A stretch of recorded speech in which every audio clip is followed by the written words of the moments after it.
Sir Harish Gowda ಚರ್ಚೆ ಮಾಡಿ operation ಕಮಲ ಅದು ಯಾವುದು ವರ್ಕೌಟ್ ಆಗಲ್ಲ ಬಿಡಿ. ಯಾವ ಆಪರೇಷನ್ ಕಮಲ ಕಮಲ ಅಲ್ಲ ಪಾಪ ಅವ್ರದ್ದೇನಿಲ್ಲ. ಇಲ್ಲಿ ಆಪರೇಷನ್ ಹಸ್ತದ್ದಾನೆ. JDSನ ಮುಗಿಸ್ಲೇಬೇಕು ಅಂತ ಹೇಳಿ 12 ಜನ ಕರ್ಕೊಂಬನ್ನಿ 13 ಜನ ಕರ್ಕೊಂಬನ್ನಿ ಅಂತೇಳಿ ನಡೀತಾ ಇರೋದು ನನಗೂ ಗೊತ್ತಿದೆ. ಆದರೆ ಯಾವ ಶಾಸಕರು ಹೋಗ್ತಕ್ಕಂಥ ಪರಿಸ್ಥಿತಿಗಳಿಲ್ಲ. ಕಾಂಗ್ರೆಸ್ಸು ಇವತ್ತು ಏನೇನು ಮಾಡ್ತಾ ಇದ್ದಾರೆ ಗೊತ್ತಿದೆ. ಅವರ ಪಾಪದ ಕೊಡ ತುಂಬಿದೆ. ದೇವರೇ ಅವ್ರಿಗೆ ಶಿಕ್ಷೆ ಕೊಡ್ತಾರೆ ಅನ್ನೋದು ನನ್ನ ಅಭಿಪ್ರಾಯ. ಸಂಕ್ರಾಂತಿ ನಂತರ ರಾಜ್ಯ ರಾಜಕೀಯ ಕ್ರಾಂತಿ ಆಗುತ್ತೆ ಸರ್. ನಾನು ಕ್ರಾಂತಿ ವಾಂತಿ ಬಗ್ಗೆ ಹೇಳಲ್ಲ. ಈಗಾಗಲೇ ಎಲ್ಲ ನೋಡಾಗಿದೆ. ನಾನು ಇದು ಯಾವುದ್ರ ಬಗ್ಗೆನೂ ಹೇಳಲ್ಲ. ನಾನು ಕಾಂಗ್ರೆಸ್ನ ಶಾಸಕರುಗಳಿಗೆ ಮನವಿ ಮಾಡ್ತೇನೆ.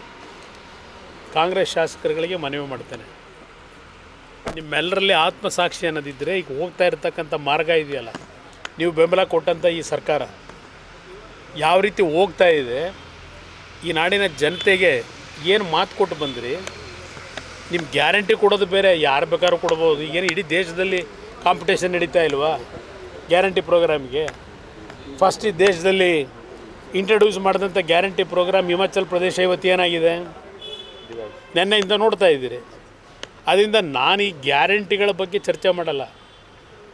ಸನ್ಮಾನ್ಯ ಶಾಸಕರುಗಳಿಗೆ ಈವನ್ ಮಂತ್ರಿಗಳಿಗೂ ನಿಮ್ಮ ಆತ್ಮಕ್ಕೆ ನೀವು ಪ್ರಶ್ನೆ ಹಾಕೊಳ್ರಪ್ಪ, ಏನು ನಡೀತಾ ಇದೆ, ಈ ರಾಜ್ಯ ಎಲ್ಲಿಗೆ ತಗೊಂಡು ಹೋಗ್ತಾ ಇದ್ದೀವಿ, ಇದನ್ನು ಹೇಳಬಲ್ಲೆ. ಸರ್, ಇದು ಕಾಂಗ್ರೆಸ್ ಶಾಸಕ ನಿಮ್ಮ ಶಾಸಕರನ್ನ ಟಚ್ ಮಾಡಿರೋ ಬಗ್ಗೆ ನಿಮ್ಮ ಶಾಸಕರು ಏನಾದ್ರು ನಿಮ್ಮ ಗಮನಕ್ಕೆ ತಂದಿದ್ದಾರಾ ಸರ್? ನನ್ನ ಜೊತೆ ಎಲ್ಲರೂ ಏನೇನು ನಡೀತಿದೆ ವಿಷಯಗಳನ್ನ ಪ್ರಸ್ತಾಪ ಮಾಡಿದ್ದಾರೆ.